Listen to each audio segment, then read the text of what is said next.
Hello my dear students, मैं हूँ Meenakshi from BM academy classes Nashik. बच्चों, हम देख रहे हैं mechanical properties of fluids chapter number 2 12th का, और आज है उसका लेक्चर नंबर 15, जिसमें मैं 2 टॉपिक्स कवर करने वाली हूँ। छोटे छोटे टॉपिक्स हैं, थ्योरेटिकल टॉपिक्स हैं। पहला टॉपिक है factors affecting angle of contact. Angle of contact के ऊपर कौन से फैक्टर्स हैं जो अफेक्ट करते हैं, और दूसरा है effect of impurities and temperature on surface tension. लेकिन इसके पहले मैं आपको बता दूं, इसके पहले के लेक्चर्स देखो, उसमें मैंने एंगल ऑफ कांटेक्ट डिटेल में एक्सप्लेन किया है, और सरफेस टेंशन क्या होता है वो भी डिटेल में हमने पढ़ा है। तो चलो स्टार्ट करते हैं आज का टॉपिक। तो देखो बच्चों, सबसे पहला फैक्टर है nature of liquid and the solid in contact. हम लोगों ने 4 केसेस स्टडी किए लेक्चर नंबर 13 में, I think so. Total 4 cases हम लोगों ने स्टडी किए। उसमें हमने देखा, पहली केस में हमने क्या किया था, ग्लास में हमने लिया था केरोसिन। तो वहाँ पे हमने ऑब्जर्व किया कि वहाँ पे जो हमें एक सरफेस मिल रहा है वो कौन सा मिल रहा है, दैट इज कॉन्केव सरफेस, क्योंकि यहाँ पे जो एंगल ऑफ कांटेक्ट है वो कौन सा मिल रहा है, हमें अक्यूट एंगल ऑफ कांटेक्ट मिल रहा है। इसका मतलब क्या, यहाँ पे केरोसिन लिया और ग्लास लिया। दूसरे इसमें हमने क्या लिया था, ग्लास में हमने मर्क्यूरी लिया था, तो मर्क्यूरी का हमें एंगल ऑफ कांटेक्ट कुछ ऐसा मिला था, सरफेस कॉन्वेक्स मिला था, क्योंकि उसका एंगल ऑफ कांटेक्ट हमें कौन सा मिला था, ऑब्ट्यूस मिला था। ऐसे ही हमने तीसरी केस में क्या लिया था, pure water, pure liquid in pure glass लिया था। तो उसमें हमें एंगल ऑफ कांटेक्ट क्या मिला था, 0 मिला था, मतलब कुछ ऐसे मिला था, राइट। और तीसरी केस में टोटली प्लेन सरफेस, मतलब सिल्वर ग्लास लिया था और प्योर लिक्विड लिया था, उसकी वजह से हमें प्लेन सरफेस, हॉरिजॉन्टल सरफेस मिला था, जहाँ पे angle of contact exactly 90 degree मिल रहा था। तो यहाँ पे देखो, ग्लास सॉलिड ग्लास है और लिक्विड केरोसिन है। यहाँ पे ग्लास सॉलिड है और लिक्विड मर्क्यूरी है। यहाँ पे हमने लिया pure glass and liquid water, या कुछ भी ले सकते हैं आप लोग, और प्योर लिक्विड ले सकते हैं। इसका मतलब ये जो नेचर है लिक्विड का और सॉलिड का, इसकी वजह से हर एक केस में क्या चेंज हो रहा है, एंगल ऑफ कांटेक्ट चेंज हो रहा है, उसकी वजह से शेप ऑफ मिनिस्कस चेंज हो रहा है। Understand everybody. इसका मतलब ये पहला बहुत इंपॉर्टेंट फैक्टर है, nature of liquid and the solid in contact, जिसकी वजह से एंगल ऑफ कांटेक्ट में बहुत सारे चेंजेस आते हैं, और उसकी वजह से ही सरफेस टेंशन चेंज होता है। So it is very very important factor. दूसरा इंपॉर्टेंट फैक्टर है impurities present in the liquid change the angle of contact. जो इम्प्योरिटीज है लिक्विड में वो क्या कर रही है, एंगल ऑफ कांटेक्ट को चेंज कर रही है। कैसे देखो, अगर मैंने यहाँ पे वाटर लिया और वाटर में हम लोगों ने कुछ ऐड किया, सॉल्ट वगैरह ऐड किया, तो उसकी वजह से क्या होगा, जो मॉलिक्यूल्स है, वाटर मॉलिक्यूल्स का वाटर मॉलिक्यूल्स के साथ जो फोर्स ऑफ अट्रैक्शन है, जिसको हम बोलते हैं कोहेसिव फोर्स, वो चेंज होगा। जब हम इसमें इम्प्योरिटीज ऐड करेंगे तो इसमें ये दूसरे मॉलिक्यूल्स भी आ जाएंगे, राइट। ये वाटर का मॉलिक्यूल है, कंसीडर करो, और ये दूसरे सब्सटेंस का मॉलिक्यूल है। तो दोनों जब कांटेक्ट में आएंगे तो दोनों में डिस्टेंस चेंज होगा, दो सेम मॉलिक्यूल्स का डिस्टेंस चेंज होगा, उसकी वजह से फोर्स ऑफ अट्रैक्शन कम ज़्यादा होगा। फोर्स ऑफ अट्रैक्शन अगर चेंज होगा तो कोहेसिव फोर्स चेंज होगा। कोहेसिव फोर्स अगर चेंज होगा, इसका मतलब एंगल ऑफ कांटेक्ट चेंज होगा। मैंने केसेस में एक्सप्लेन किया है, एंगल ऑफ कांटेक्ट किसके ऊपर डिपेंड करता है, cohesive force and adhesive force के ऊपर डिपेंड करता है। तो यहाँ पे कोहेसिव फोर्स चेंज हो रहा है, मतलब ऑब्वियसली एंगल ऑफ कांटेक्ट भी क्या हो रहा है, चेंज हो रहा है। तो जो इम्प्योरिटीज हम लोग ऐड करते हैं लिक्विड में, उसकी वजह से एंगल ऑफ कांटेक्ट चेंज होता है। कैसे चेंज होता है वो नेक्स्ट टॉपिक में मैं बताने ही वाली हूँ, इम्प्योरिटीज ऐड करने के बाद एग्जैक्टली होता क्या है। अब फिलहाल बस इतना याद रखो कि ये एक फैक्टर है जो कि एंगल ऑफ कांटेक्ट को चेंज कर रहा है। तीसरा इंपॉर्टेंट फैक्टर है टेम्परेचर। अगर हमने टेम्परेचर इंक्रीज किया तो एंगल ऑफ कांटेक्ट जो है वो डिक्रीज होता है। टेम्परेचर इंक्रीज करने के बाद मॉलिक्यूल्स में वाइब्रेशन आता है, मतलब मॉलिक्यूल्स में एनर्जी आती है। मॉलिक्यूल्स में एनर्जी आने के बाद दो मॉलिक्यूल्स के बीच का जो फोर्स ऑफ अट्रैक्शन है वो कम होता है, क्योंकि इनका वाइब्रेशन बढ़ जाता है, इसमें एनर्जी ज़्यादा आती है, वेलोसिटी बढ़ जाती है मॉलिक्यूल्स की, तो उसकी वजह से दो मॉलिक्यूल्स के बीच में जो फोर्स ऑफ अट्रैक्शन है वो कम होता है। उसकी वजह से एंगल ऑफ कांटेक्ट क्या होता है, डिक्रीज होता है, क्योंकि सरफेस टेंशन भी यहाँ रिड्यूस्ड हो रहा है। Understand everybody. तो इंक्रीज इन द टेम्परेचर, इस ये भी टॉपिक, ये दोनों टॉपिक इम्प्योरिटीज एंड टेम्परेचर, ये सेपरेट टॉपिक है सरफेस टेंशन में, तब आपको समझ में आएगा, इसको डिटेल में मैं एक्सप्लेन करने वाली हूँ। Increase in the temperature of liquid decrease its angle of contact. Okay, तो ऐसे 3 फैक्टर्स है जो बहुत ज़्यादा इंपॉर्टेंट है, nature of liquid and the solid in contact, solid और लिक्विड दोनों का नेचर, कौन सा लिक्विड लिया है कौन सा सॉलिड लिया है, इसके ऊपर डिपेंड करता है एंगल ऑफ कॉन्टैक्ट। दूसरा फैक्टर है impurities present in the liquid change the angle of contact, either increase और डिक्रीज। इम्प्योरिटीज ऐड करने की वजह से इंक्रीज भी हो सकता है, डिक्रीज भी हो सकता है, नेक्स्ट पॉइंट में बताने वाली हूँ। तीसरा है increase in the temperature of liquid decrease its angle of contact, temperature बढ़ाने की वजह से एंगल ऑफ कॉन्टैक्ट डिक्रीज ही होता है। ओके, सो ये 3 फैक्टर्स बहुत ज़्यादा इंपॉर्टेंट है for the angle of contact. देखो बच्चों, यहाँ पे एक नोट मैं आपको बताती हूँ, for a given solid liquid surface, अगर आपने सॉलिड लिक्विड सरफेस चेंज नहीं किया है, ग्लास लिया है, इसमें वाटर लिया है, सपोज वाटर का टेम्परेचर आपने 25 डिग्री सेल्सियस ही रखा है, तो गिवन टेम्परेचर के लिए, गिवन सॉलिड लिक्विड सरफेस के लिए आपका एंगल ऑफ कॉन्टैक्ट कांस्टेंट रहेगा। मतलब आप वापस दूसरे वेसल में लेते हो, सॉलिड वही है, लिक्विड वही है, टेम्परेचर भी उतना ही है, तो इसमें भी एंगल ऑफ कॉन्टैक्ट कांस्टेंट ही रहेगा, दोनों के लिए एंगल ऑफ कॉन्टैक्ट सेम रहेगा। For a given solid liquid surface the angle of contact is constant. तो हर एक लिक्विड के लिए एंगल ऑफ कॉन्टैक्ट कांस्टेंट होता है, उसकी वैल्यू चेंज नहीं होती है। तो एक टेबल मैं आपको बताती हूँ, उसमें ये सभी वैल्यूज कांस्टेंट है। तो देखो बच्चों, मैंने आपके सामने एक टेबल डिस्प्ले किया है, उसमें ये वैल्यूज दी है। सबसे पहला है pure water and clean glass, इसमें एंगल ऑफ कॉन्टैक्ट देखो कितना होता है, हमेशा 0 डिग्री ही रहेगा pure water and clean glass के लिए। क्लोरोफॉर्म विथ क्लीन ग्लास, इसके लिए 0 डिग्री रहेगा। ये पर्टिकुलर लिक्विड्स के लिए एंगल ऑफ कॉन्टैक्ट चेंज नहीं होगा, इतना ही रहेगा। Organic liquid with clean glass, उसके लिए 0 डिग्री ही होता है angle of contact. Ether with clean glass 16 degree होता है। Kerosene with clean glass 26 degree होता है। वाटर विथ पैराफिन 107 डिग्री होता है।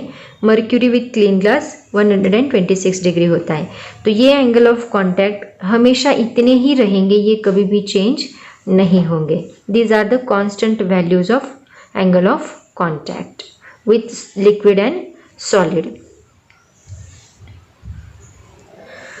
देखो बच्चों, एनसीईआरटी में एक क्वेश्चन पूछा गया है, explain water on a clean glass surface tends to spread out while mercury on the same surface tends to form a drop। मतलब मर्क्यूरी सॉलिड पे किसी सॉलिड सरफेस के ऊपर डाला तो वो ड्रॉप फॉर्म करता है, और वाटर क्लीन ग्लास पे डाला, क्लीन ग्लास, मर्क्यूरी भी क्लीन ग्लास के ऊपर और वाटर भी क्लीन ग्लास के ऊपर डाला तो वाटर स्प्रेड आउट होता है वहाँ पे और मर्क्यूरी ड्रॉप फॉर्म करता है। तो ऐसा क्यों? तो आप सभी को पता है इसका रीज़न क्या है। अगर हम वाटर ग्लास इंटरफेस लेते हैं, वाटर ग्लास इंटरफेस लेते हैं तो उसमें क्या होगा, ये ग्लास है और यहाँ पे हमने वाटर डाला है, तो वाटर और ग्लास दोनों के बीच में कौन सा एंगल ऑफ कांटेक्ट होता है? एक्यूट एंगल ऑफ कांटेक्ट होता है। एक्यूट का मतलब क्या? Less than 90 degree. तो ये 90 डिग्री है, इससे कम रहेगा, उसकी वजह से वाटर ऐसे स्प्रेड आउट होगा, राइट। सो वाटर ग्लास में एंगल ऑफ कांटेक्ट होता है एक्यूट। तो acute angle of contact achieve करने के लिए वाटर स्प्रेड आउट होगा, वैसे मर्क्यूरी में नहीं होता। मर्क्यूरी ग्लास इंटरफेस में क्या होगा? मर्क्यूरी ग्लास इंटरफेस में क्या होगा, इन दोनों में जो एंगल बनेगा वो कौन सा रहेगा? Obtuse angle. एक्यूट क्यों बनेगा, ऑब्ट्यूस क्यों बनेगा, इसके लिए आप इसके पहले के लेक्चर्स देखो, उसमें मैंने डिटेल में एक्सप्लेन किया है। तो मर्क्यूरी ग्लास में कौन सा एंगल बनेगा? Obtuse angle. तो यहाँ पे अगर ग्लास है और इसके ऊपर हमने मर्क्यूरी डाला तो ये ऑब्ट्यूस एंगल अचीव करने के लिए, मतलब एंगल ऑब्ट्यूस होगा तो यहाँ पे आपको ऐसे एंगल मिलेगा, राइट, इतना बड़ा एंगल मिलेगा। तो ये यहाँ पे वाटर में यहाँ मिल रहा था, लेकिन यहाँ पे ऑब्ट्यूस है, मतलब ये ऑब्ट्यूस अचीव करने के लिए ये मर्क्यूरी कुछ ऐसा शेप लेगा, राइट। इसलिए मर्क्यूरी ग्लास में क्या होता है, ड्रॉप फॉर्म होता है और वाटर ग्लास इंटरफेस में स्प्रेड आउट होता है। तो इसका प्रॉपर एक्सप्लेनेशन आप कैसे दोगे? For mercury glass interface angle of contact is obtuse. In order to achieve the obtuse value of angle of contact, the mercury tends to form a drop. But in case of water glass interface, the angle of contact is acute. To achieve this acute value of angle of contact, water tends to spread. Okay? तो ऐसे आप इसको explain करोगे. It's a so easy concept. बच्चों, हमारा next topic है effect of impurities and temperature on surface tension. तो सबसे पहले देखते हैं effect of impurities on surface tension. Surface tension के ऊपर इम्प्योरिटी का क्या इफेक्ट होता है? सबसे पहले बताओ इम्प्योरिटीज क्या होती है, आप लोगों को पता होगा. इम्प्योरिटीज का मतलब क्या होता है कि किसी लिक्विड में कोई दूसरा सब्सटेंस ऐड करना. मतलब जैसे कि हम लिक्विड में शुगर ऐड करते हैं, नमक ऐड करते हैं, तो नमक शुगर ये क्या हो गई, इम्प्योरिटीज़ हो गई. तो ये इम्प्योरिटीज़ ऐड करने के बाद सरफेस टेंशन के ऊपर क्या इफेक्ट होता है? बोलो लिक्विड में हम क्या क्या ऐड करते हैं? पानी में हम लोग शुगर भी ऐड करते हैं, पानी में हम लोग नमक ऐड करते हैं. ये डिज़ोल्व होने वाली इम्प्योरिटीज़ है, जैसे कि नमक, शुगर. और दूसरी कौन सी इम्प्योरिटीज़ होती है? जो पार्टली सोल्यूबल होती है, ये सोल्यूबल है, पार्टली सोल्यूबल भी होती है और इनसोल्यूबल भी होती है, जैसे कि डिटर्जेंट पाउडर, ये इनसोल्यूबल इम्प्योरिटीज़ है. तो ऐसे बहुत सारी टाइप्स की इम्प्योरिटीज़ होती है. एक्चुअली मेन हम लोग 3 ही इम्प्योरिटीज़ देखने वाले हैं जो ऐड करने के बाद सरफेस टेंशन या तो इंक्रीज़ होता है या तो डिक्रीज़ होता है. तो कौन सी केस में इंक्रीज़ होगा वो मैं आपको बताती हूँ. सबसे पहले मैं आपको बता दूँ इम्प्योरिटीज़ 3 टाइप्स की है. तो देखो बच्चों, ये 3 टाइप्स की इम्प्योरिटीज़ मैंने यहाँ पे लिखी है. पहली है सोल्यूबल इम्प्योरिटीज़, जो डिज़ोल्व होती है, उसको हम सोल्यूबल इम्प्योरिटीज़ बोलती है. तो वो कौन सी है? सॉल्ट है. ओके. सेकेंड है पार्टली सोल्यूबल, जैसे कि फिनॉल, डिटर्जेंट, ये पार्टली सोल्यूबल है, पूरी तरह से डिज़ोल्व नहीं होती. तीसरा है इनसोल्यूबल. इनसोल्यूबल का मतलब जैसे कि डस्ट ऑन मर्क्यूरी, मर्क्यूरी के ऊपर डस्ट लगा तो वो डिज़ोल्व थोड़ी ना होगा, तो ये इनसोल्यूबल इम्प्योरिटीज़. तो ऐसे 3 टाइप्स की इम्प्योरिटीज़ हैं. तो हर एक केस में सरफेस टेंशन के ऊपर क्या इफेक्ट होने वाला है वो मैं आपको बताती हूँ. तो सबसे पहले हम देखते हैं सोल्यूबल इम्प्योरिटीज़ ऐड करने के बाद क्या होगा. तो सपोज हमने कंसिडर किया एक वेसल में हमने वाटर लिया है, ये वाटर के पार्टिकल्स हैं, ऐसे हम लोग कंसिडर करते हैं. ये सरफेस के ऊपर भी वाटर के पार्टिकल्स हैं. तो इसके अंदर जब हम नमक डालेंगे, मतलब इसमें हमने सॉल्ट ऐड किया. सॉल्ट ऐड करने के बाद थोड़े बड़े मॉलिक्यूल्स में सॉल्ट के कंसिडर करती हूँ, ये बड़े मॉलिक्यूल सॉल्ट के हैं, ठीक है. तो जैसे ही हम लोग इसके अंदर सॉल्ट ऐड करेंगे तो होगा क्या, ये पूरी तरह से डिज़ोल्व होगा. डिज़ोल्व होने के बाद ये सॉल्ट के मॉलिक्यूल्स ये वाटर के मॉलिक्यूल्स को फोर्स लगाएंगे और अट्रैक्ट करेंगे. अट्रैक्ट करने की वजह से क्या होगा, जो सरफेस के मॉलिक्यूल्स है वो इन मॉलिक्यूल्स की तरफ अट्रैक्ट होना स्टार्ट करेंगे. ये जब अट्रैक्ट होना स्टार्ट करेंगे तो फोर्स बढ़ेगा.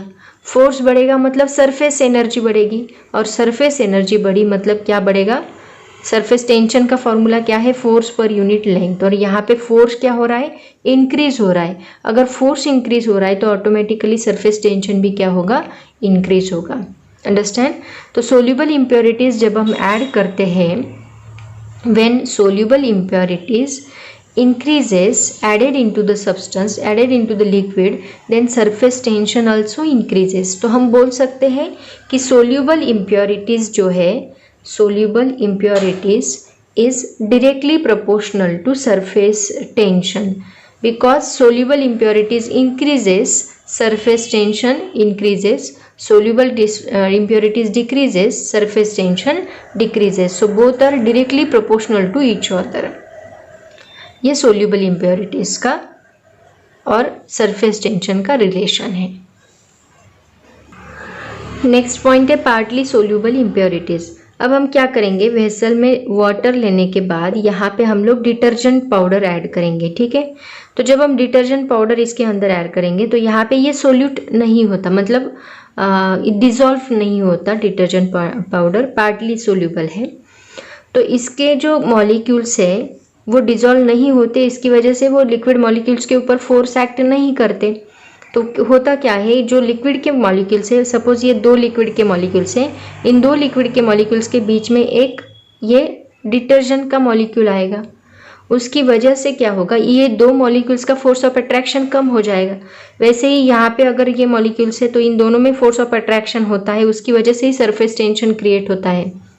बट अगर इन दोनों के बीच में अगर ये पार्टली सोल्यूबल मॉलिक्यूल आ गया, जो इम्प्योरिटीज़ हमने ऐड की है वो मॉलिक्यूल अगर आ गया, तो इन दोनों के बीच में फोर्स ऑफ अट्रैक्शन कम हो गया, और इन दोनों का फोर्स ऑफ अट्रैक्शन कम होने की वजह से सरफेस टेंशन ऑटोमेटिकली क्या होगा, डिक्रीज होगा। अंडरस्टैंड, क्योंकि ये अंदर अभी खींचा नहीं जा रहा है। सरफेस टेंशन कब प्रोड्यूस होता है, जब ये मॉलिक्यूल अंदर खींचा जाता है, बट अभी ये इनका फोर्स कम हो गया तो वो अंदर खींचा नहीं जा रहा है, मतलब फोर्स कम हो गया। फोर्स कम हो गया तो सरफेस एनर्जी कम हो गई, इसका मतलब सरफेस टेंशन क्या हुआ, डिक्रीज हुआ। Force decreases, surface tension also decreases। Okay, तो जब हम पार्टली सोल्यूबल इम्प्योरिटीज ऐड करते हैं तो सरफेस टेंशन डिक्रीज होता है। सोल्यूबल इम्प्योरिटीज में इंक्रीज होता है, बट पार्टली सोल्यूबल इम्प्योरिटीज में डिक्रीज होता है। नेक्स्ट है effect of insoluble impurities. Same उसके जैसा ही रहेगा, पार्टली सोल्यूबल इम्प्योरिटीज के जैसा। जब हम इनसोल्यूबल इम्प्योरिटीज ऐड करते हैं किसी लिक्विड में, तो वो लिक्विड का कोहेसिव फोर्स ऑफ अट्रैक्शन कम हुआ। मैंने आपको बताया 2 लिक्विड के बीच में ये तीसरा 2 लिक्विड मॉलिक्यूल के बीच में ये तीसरा मॉलिक्यूल आ गया इनसोल्यूबल इम्प्योरिटी का, तो उनकी वजह से इन दोनों का फोर्स ऑफ अट्रैक्शन कम हो गया। तो यहाँ पे फोर्स ऑफ अट्रैक्शन कौन सा था, कोहेसिव फोर्स। तो यहाँ कोहेसिव फोर्स क्या होता है, डिक्रीज होता है। कोहेसिव फोर्स डिक्रीजेस, मतलब इसकी वजह से सरफेस टेंशन क्या होगा, डिक्रीज होगा। मतलब जब हम इनसोल्यूबल इम्प्योरिटीज में ऐड करेंगे लिक्विड में तो कोहेसिव फोर्स डिक्रीज होगा, उसकी वजह से सरफेस टेंशन डिक्रीज होगा। सेम मर्क्यूरी का मैंने आपको एग्जांपल दिया। अगर इस मर्क्यूरी में डस्ट लगी है तो डस्ट पार्टिकल लगने की वजह से ये मर्क्यूरी का जो फोर्स ऑफ अट्रैक्शन है, कोहेसिव फोर्स है अपने मॉलिक्यूल्स के साथ, वो कम होगा। वो कम होने की वजह से यहाँ पे ऐसे ड्रॉप फॉर्म नहीं होगा प्रॉपर शेप में। तो जब तक हम ये डस्ट रिमूव नहीं करते, मर्क्यूरी प्रॉपर शेप में ड्रॉप फॉर्म नहीं करता, स्पीयर फॉर्म नहीं होता उसका, जब तक हम लोग उसको रिमूव नहीं करते, स्पेरिकल ड्रॉपलेट फॉर्म नहीं होगा। ठीक है, तो ये है इफेक्ट ऑफ इनसोल्यूबल इम्प्योरिटीज। तो देखो हमने देखा सोल्यूबल इम्प्योरिटीज ऐड करने के बाद सरफेस टेंशन इंक्रीज होता है, that means both are directly proportional to each other. Partly soluble impurities add करने के बाद सरफेस टेंशन डिक्रीज होता है। सेम इनसोल्यूबल इम्प्योरिटीज ऐड करने के बाद भी सरफेस टेंशन डिक्रीज होता है, क्योंकि उनका कोहेसिव फोर्स भी क्या होता है, डिक्रीज होता है। तो ये तीनों का मैंने आपको एग्जाम्पल दिया। अब देखो बच्चों, क्लींजिंग एक्शन ऑफ सोप और डिटर्जेंट मैं आपको बताती हूँ। मतलब जब हम वाटर में डिटर्जेंट पाउडर डालते हैं तो उससे कोई दाग होगा या डस्ट होगी कपड़े में से, वो कैसे निकलती है वो मैं आपको बताती हूँ। कंसिडर करते हैं यहाँ पे एक वेसल में हमने एक कपड़ा डाला जिसके ऊपर ग्रीस का स्पॉट है। ठीक है, सपोज ये वो कपड़ा है, ये कपड़ा हमने इसके अंदर डाला जिसके ऊपर एक ग्रीस का स्पॉट है। तो ये वो ग्रीस का स्पॉट है, ऐसे हम कंसिडर करते हैं। ये ग्रीस का स्पॉट है, तो ये कैसे निकलता है वो मैं आपको बताती हूँ। अभी जब हम लोग इसको पानी में डालेंगे तो इनिशियली पानी में अगर डिटर्जेंट पाउडर नहीं डाला है तो पानी का जो फोर्स ऑफ अट्रैक्शन है वो सबसे ज़्यादा रहेगा, मतलब कोहेसिव फोर्स। ये वाटर के मॉलिक्यूल्स है, सपोज ये वाटर के मॉलिक्यूल्स हैं, आपने इसके अंदर ये कपड़ा डाला तो ये कपड़े के ऊपर कुछ भी फर्क नहीं पड़ने वाला, कि ये वेट भी नहीं होगा, ग्रीस का जो स्पॉट है वो वेट भी नहीं होगा, गीला भी नहीं होगा। क्यों नहीं होगा? क्योंकि ये वाटर के जो मॉलिक्यूल्स है ये एक दूसरे को चिपके हुए हैं, इनका फोर्स ऑफ अट्रैक्शन बहुत ज़्यादा है, तो ये एक दूसरे से चिपके हुए हैं, तो ये इसके ऊपर कोई भी इफेक्ट नहीं कर रहे, मतलब इसके ऊपर अटैक नहीं कर रहे, ये ग्रीस स्पॉट के ऊपर अटैक नहीं कर रहे।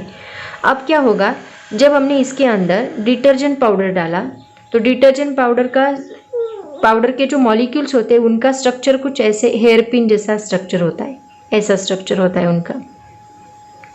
तो होगा क्या, ये जो डिटर्जेंट के मॉलिक्यूल्स है, ये डिटर्जेंट के मॉलिक्यूल्स कुछ इस तरह खुद को अरेंज करते हैं।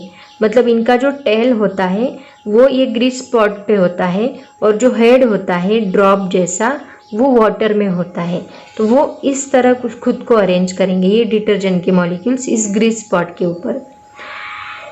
तो होगा क्या, ये जो हेड है ये यहाँ के दो मॉलिक्यूल्स के बीच में आ जाएगा, वाटर के दो मॉलिक्यूल्स के बीच में एक डिटर्जेंट का मॉलिक्यूल आ गया, उसकी वजह से वाटर के दो मॉलिक्यूल्स का फोर्स ऑफ अट्रैक्शन कम हो गया, मतलब कोहेसिव फोर्स कम हो गया। कोहेसिव फोर्स कम होने की वजह से अब ये मॉलिक्यूल्स कहाँ आएंगे, इस ग्रीस स्पॉट के ऊपर। ग्रीस स्पॉट को अभी वो वेट करना स्टार्ट करेंगे और वेट करने की वजह से यहाँ से ये मॉलिक्यूल्स अभी ये कपड़े के छोटी छोटी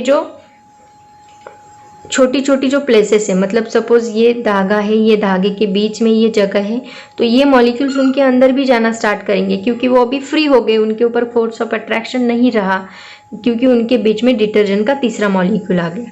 तो उसकी वजह से ये अभी उनको वेट करना स्टार्ट करेंगे और जहाँ जहाँ ये धब्बा लगा है उसको निकालने की कोशिश करेंगे क्योंकि ये अभी वेट हो गया, वाटर के मॉलिक्यूल्स ने उसके ऊपर अटैक किया तो वो वेट हुआ, उसकी वजह से ये ग्रीस का जो स्पॉट है वो अभी निकलना स्टार्ट होगा। तो उसके भी मॉलिक्यूल्स बाहर निकलेंगे और वो मॉलिक्यूल्स, ये ग्रीस का एक मॉलिक्यूल है, ये मॉलिक्यूल को सभी ये डिटर्जेंट के मॉलिक्यूल्स ऐसे चिपके हुए दिखाई देंगे आपको और वो कपड़े से निकल के वाटर में सस्पेंड होगा, ऐसे कुछ ऐसे। तो ये ग्रीस का मॉलिक्यूल है और ये डिटर्जेंट का मॉलिक्यूल है जो उस मॉलिक्यूल को निकाल के कहाँ सस्पेंड करेगा, क्योंकि इसकी टेल तो इसको चिपकी हुई है ग्रीस के स्पॉट को, ऐसे सभी ग्रीस के स्पॉट वहाँ से निकल जाएंगे, वाटर का मॉलिक्यूल उनके अंदर जाएगा और उसको बाहर निकालने की कोशिश करेगा और उसकी वजह से ही वो बाहर निकल के ऐसे वाटर में सस्पेंड होगा और पूरा कपड़ा फिर उसकी वजह से क्लीन होगा। ऐसे एक्शन होती है क्लींजिंग एक्शन ऑफ सोप और डिटर्जेंट। और उसके जो मॉलिक्यूल्स होते हैं उनका स्ट्रक्चर कुछ ऐसा होता है, उसकी ये टेल होती है और ये इसको कहा जाता है हेड। एक्चुअली मेन यही है कि वाटर मॉलिक्यूल्स के बीच में जो फोर्स ऑफ अट्रैक्शन है उसको कम करने का काम ये डिटर्जेंट पाउडर करता है। और फोर्स ऑफ अट्रैक्शन वाटर का कम हुआ तो ऑटोमेटिकली वाटर के मॉलिक्यूल फ्री होंगे और फ्री होने की वजह से वो ग्रीस स्पॉट में चले जाएंगे। ग्रीस स्पॉट में चलने की वजह से उनको उसको निकालने की कोशिश करेंगे और फिर उसके मॉलिक्यूल्स निकल के वाटर में सस्पेंड हो गए तो पूरा कपड़ा क्लीन होगा। ऐसे ही कुछ डस्ट के बारे में होता है, जो डस्ट लगी होती है कपड़े में वो डिटर्जेंट डालने के बाद वाटर का कोहेसिव फोर्स कम होता है, उसकी वजह से सरफेस टेंशन कम होता है, उसकी वजह से वो वाटर मॉलिक्यूल कपड़े को वेट करते हैं, कपड़े के अंदर जाते हैं और उसकी वजह से उसको पेनेट्रेट करके वो डस्ट को बाहर निकालने की कोशिश करते हैं और फिर वो डस्ट वाटर में सस्पेंड करता है। ऐसे क्लींजिंग एक्शन होती है। देखो बच्चों, इसी के ऊपर एक बहुत अच्छा क्वेश्चन पूछा है। A steel blade floats on the surface of pure water but sinks when detergent is added to the water. मतलब अगर ये वाटर है और ये वाटर का सरफेस है, ठीक है, तो जब हम इसके ऊपर ब्लेड रखते हैं, ये ब्लेड हमने यहाँ पे रखा, तो ये ब्लेड पहले अगर डिटर्जेंट पाउडर उसके अंदर नहीं है वाटर के अंदर तो ये फ्लोट करता है, लेकिन जैसे ही हम लोग इसके अंदर डिटर्जेंट पाउडर डालेंगे तो ये उसके अंदर चला जाता है। तो ऐसे क्यों होता है, ये उन्होंने पूछा है। तो देखो बहुत ही सिंपल है, ये वाटर है, वाटर के ऊपर सरफेस टेंशन आपको सबको पता है, कोहेसिव फोर्स की वजह से यहाँ पे कौन सा टेंशन आ रहा है, सरफेस टेंशन आ रहा है। तो सरफेस टेंशन कुछ इस तरह से लग रहा है, इस डायरेक्शन में अलोंग द टेंजेंट, कुछ इस डायरेक्शन में सरफेस टेंशन लग रहा है, ये along the tangent surface tension लग रहा है कुछ एंगल में, ठीक है। तो ये सरफेस टेंशन को ये ऐसा सरफेस टेंशन कुछ एंगल में लग रहा है। सपोज ये हॉरिजॉन्टल सरफेस हमने कंसीडर किया, दिस इज एंगल थीटा, ये सरफेस टेंशन। इसको हम दो कंपोनेंट में रिजॉल्व करते हैं, एक ये हॉरिजॉन्टल कंपोनेंट और दूसरा वर्टिकल कंपोनेंट। तो हॉरिजॉन्टल कंपोनेंट कौन सा रहेगा, टी कॉस थीटा, और वर्टिकल कंपोनेंट कौन सा रहेगा, टी साइन थीटा। अब इस ब्लेड के ऊपर कौन सा कंपोनेंट एक्ट हो रहा है, ये vertical component T sine theta. मतलब ऊपर से इस ब्लेड को ये टी साइन थीटा खींच रहा है और नीचे से इस ब्लेड को उसका वेट मतलब mg खींच रहा है। तो जब इनिशियली उसमें डिटर्जेंट पाउडर नहीं होता तो ये दोनों बैलेंस होते हैं, एक दूसरे को बैलेंस, मतलब यहाँ पे क्या होगा, सरफेस टेंशन जो है mg, आपको पता है सरफेस टेंशन का फॉर्मूला, एक मिनट, मैं फॉर्मूला बताती हूँ पहले। T इज इक्वल टू क्या है, F डिवाइड बाय L, ये सरफेस टेंशन का फॉर्मूला है। तो यहाँ पे कौन सा कंपोनेंट इसको बैलेंस करने का काम कर रहा है, T साइन थीटा, तो हम T की जगह पे क्या लेंगे, T sine theta is equal to F क्या रहेगा यहाँ पे, फोर्स नीचे का mg, तो mg फोर्स डिवाइड बाय हम क्या लिखेंगे, L। अभी यहाँ पे डिटर्जेंट पाउडर तो हम 2L लेते हैं क्योंकि डबल लेयर फॉर्म होता है, हमें पता है, तो हम L की जगह क्या लेते हैं, 2L लेते हैं। तो यहाँ पे mg किसको बैलेंस कर रहा है, T साइन थीटा, mg को ये दोनों बैलेंस करे इंटू 2L। तो इस केस में पहले जब वाटर प्योर होता है जिसमें डिटर्जेंट पाउडर नहीं होता, इस केस में ये दोनों इक्वल होते हैं। लेकिन जैसे ही हम लोग डिटर्जेंट पाउडर डालेंगे, डिटर्जेंट पाउडर डालने के बाद T कम होगा। मैंने आपको बताया कि detergent powder soluble, insoluble powder डालने के बाद, पार्टली सोल्यूबल पाउडर डालने के बाद उसका सरफेस टेंशन क्या होता है, डिक्रीज होता है। सरफेस टेंशन डिक्रीज होगा, सरफेस टेंशन डिक्रीज होने की वजह से ऊपर का फोर्स कम हो जाएगा, और ऊपर का फोर्स किससे कम होगा, mg से कम होगा, mg ज़्यादा रहेगा और फोर्स कम होगा। तो इस केस में क्या होगा, आपका mg बढ़ जाएगा greater than T sine theta into 2L, क्योंकि यहाँ 2L क्या होगा, कम होगा। उसकी वजह से mg बढ़ गया, मतलब नीचे का फोर्स बढ़ गया, उसकी वजह से ब्लेड ऑटोमेटिकली नीचे आएगा जब हम डिटर्जेंट पाउडर ऐड करेंगे। क्योंकि डिटर्जेंट पाउडर ऐड करने के बाद मैंने आपको बोला कोहेसिव फोर्स क्या होगा, कम होगा, उसकी वजह से सरफेस टेंशन कम होगा, सरफेस टेंशन कम होने की वजह से वर्टिकल कंपोनेंट कम होगा, वर्टिकल कंपोनेंट कम होने की वजह से mg बढ़ेगा, mg बढ़ेगा तो ब्लेड ऑटोमेटिकली नीचे आएगा। समझ में आया सबको। जो अब देखते हैं इफेक्ट ऑफ टेम्परेचर। इसके पहले हमने इफेक्ट ऑफ इम्प्योरिटीज़ के बारे में डिटेल में स्टडी किया। अब देखते हैं इफेक्ट ऑफ टेम्परेचर का सरफेस टेंशन के ऊपर क्या effect, on surface tension, effect of temperature on surface tension. तो देखो बच्चों, जब हम टेम्परेचर इंक्रीज करते हैं लिक्विड का, टेम्परेचर इंक्रीजेस, तो उस केस में सरफेस टेंशन डिक्रीज होता है। क्यों, देखो सपोज ये वाटर मॉलिक्यूल हमने लिए, वाटर मॉलिक्यूल्स को हमने हीट अप्लाई की, हीट अप्लाई करने के बाद क्या होगा, ये वाटर मॉलिक्यूल्स का वाइब्रेशन बढ़ जाएगा, मतलब इनको एनर्जी मिलेगी, वेलोसिटी बढ़ेगी, एनर्जी मिली तो वेलोसिटी बढ़ेगी, वेलोसिटी बढ़ने की वजह से उनका जो कांटेक्ट है, जो फोर्स ऑफ अट्रैक्शन है दो मॉलिक्यूल्स के बीच में, वो कम होगा, और वो कम होने की वजह से जो सरफेस के मॉलिक्यूल्स है उनका भी फोर्स ऑफ अट्रैक्शन कम होगा, और as usual force decreases divide by L है, तो सरफेस टेंशन क्या होगा, डिक्रीज होगा। हीट बढ़ाने की वजह से वाइब्रेशन बढ़ेगा, वाइब्रेशन बढ़ने की वजह से दो मॉलिक्यूल का कांटेक्ट कम होगा, कांटेक्ट कम होने की वजह से कोहेसिव फोर्स कम होगा, कोहेसिव फोर्स कम होने की वजह से सरफेस के मॉलिक्यूल का कोहेसिव फोर्स कम होगा, और उसकी वजह से सरफेस टेंशन भी क्या होगा, कम होगा। That means temperature increases, surface tension decreases. कभी भी देखो हम लोग, मम्मी क्या करती है, जब हमें कपड़े क्लीन करने होंगे तो उसके लिए कभी कभी गर्म पानी करती है। तो गर्म पानी से क्या होता है, गर्म पानी का सरफेस टेंशन कम होता है, गर्म पानी का सरफेस टेंशन कम होता है, उसकी वजह से उसका जल्दी कांटेक्ट आता है फैब्रिक के साथ, जल्दी कांटेक्ट आने की वजह से वो जल्दी क्लीन करता है, कपड़े के अंदर पेनेट्रेट होके वहाँ से डस्ट निकाल के उसको क्लीन करता है। तो ये है effect of temperature on surface tension. तो इसमें देखो बच्चों, 2-3 पॉइंट्स आपको याद रखने में भी इसके ऊपर क्वेश्चंस पूछे जा सकते हैं। पहला तो यही मैंने आपको बताया, temperature increases, surface tension decreases, but in molten copper and cadmium surface tension increase होता है with the increase in temperature. ये केस में उल्टा होता है, सरफेस टेंशन इंक्रीज होता है with the increase in temperature, क्योंकि फोर्स वहाँ पे स्ट्रॉन्ग बनता है उसकी वजह से। और तीसरा पॉइंट आपको याद रखना है, surface tension of liquid becomes 0 eight critical temperature, एक स्टेज रहेगी टेम्परेचर की, क्रिटिकल टेम्परेचर, उस टेम्परेचर पे सरफेस टेंशन जो रहे लिक्विड का वो टोटली क्या होगा, ज़ीरो होगा, क्योंकि फोर्स टोटली ज़ीरो होगा। अब अगर आप कंटिन्यूसली टेम्परेचर बढ़ाते गए at one stage surface tension of liquid becomes zero.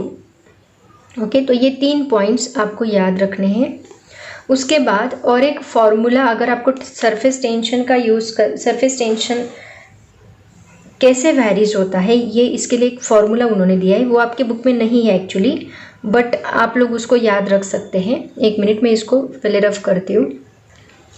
तो देखो बच्चों, ये फॉर्मूला आपको याद रखना है। आपने 11th स्टैंडर्ड में जो हीट चैप्टर स्टडी किया था उसमें ये ऐसा फॉर्मूला आपको मिला था, तो सेम वैसा ही फॉर्मूला यहाँ पे हम लोग सरफेस टेंशन का भी लिखने वाले हैं। टेम्परेचर के साथ सरफेस टेंशन कैसे वेरी होता है, इसका ये फॉर्मूला है। तो यहाँ पे हमने लिखा है T = T0 1 - alpha delta T। तो टेम्परेचर हम लोग कुछ तो भी चेंज करेंगे, तो ये delta T change in temperature के लिए रहेगा। उसके साथ साथ सरफेस टेंशन कैसे वेरी होगा वो हमें निकालना है। तो इनिशियली 0 डिग्री सेल्सियस के लिए सरफेस टेंशन हमने T0 कंसिडर किया है, और T डिग्री सेल्सियस जैसे जैसे आप बढ़ाते जाओगे उसके लिए हमने कैपिटल T कंसिडर किया है। और अल्फा यहाँ पे टेम्परेचर कोएफिशिएंट ऑफ लिक्विड जो कि कांस्टेंट होता है पर्टिकुलर लिक्विड के लिए। तो ऐसे वैल्यू पुट करने के बाद आप निकाल सकते हैं कि सरफेस टेंशन वेरी कैसे हो रहा है। यहाँ पे T0 तो इनिशियल टेम्परेचर रहेगा, उसके साथ साथ हर एक टेम्परेचर चेंज होने के बाद आपको कितना T मिलेगा, इस फॉर्मूले से आप कैलकुलेट कर सकते हैं। एक्चुअली ये NCERT का फॉर्मूला है, आपके लिए नहीं है, आपके बुक में नहीं है ये फॉर्मूला, बट मैंने एक्स्ट्रा नॉलेज के लिए आपको ये दिया है, क्योंकि कॉम्पिटिटिव एग्जाम्स में वो कोई भी क्वेश्चन डाल सकते हैं, इसलिए ये फॉर्मूला मैंने आपको बताया। ठीक है, तो बच्चों आज के लिए इतना काफ़ी है। Effect of temperature and effect of impurities मैंने बहुत डिटेल में लिया है ये टॉपिक। पढ़ाई करते रहो। Thank you so much and bye bye.